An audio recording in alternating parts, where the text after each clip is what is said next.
Hi, welcome to Noms, a shop to chop show.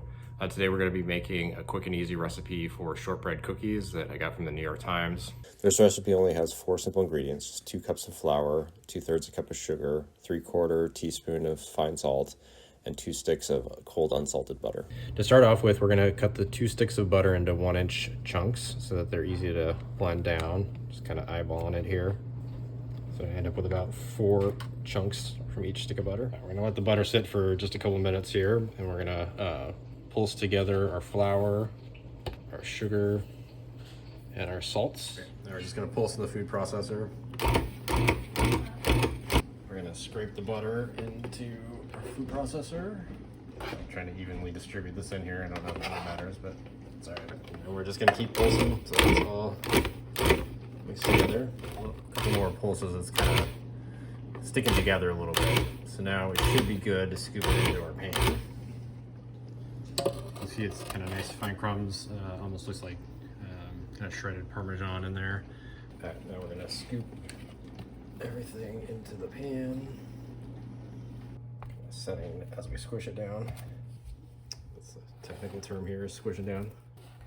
We got it in a 9-inch baking pan, non-stick baking pan. So it looked crumbly to start before we put it in here, but it looks pretty nice here and smooth. Last step here is to prick it with the fork. Holes. It's a little crumbly still. We'll see how it comes out.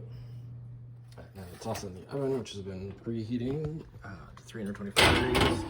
So we ended up cooking about 40 minutes till it got kind of a nice golden brown color to it. So while it's still warm, we're going to cut it into pieces. Like it's cutting nice.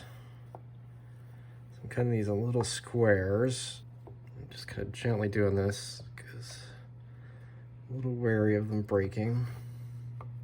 I would guess these are probably about 1-inch squares.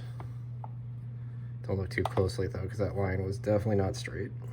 You can see they look pretty good, smell pretty good, and hopefully they're going to taste pretty good and hold together once they've set.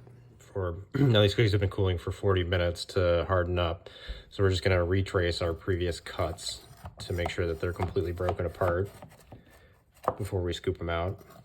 The shortbread cookies can be a little bit difficult to get out of the pan because they're packed in so tightly, so I generally use a spatula to break them up a little bit on the middle and then scoop them out gently, and then place a couple on a plate. And then from there, it gets pretty easy as you've made yourself some wiggle room. Okay, now for the test of the actual cookies to see how they taste.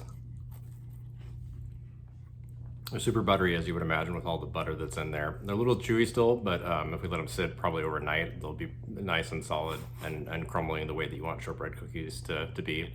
I would recommend this recipe from the New York Times cooking site, and probably will make it again.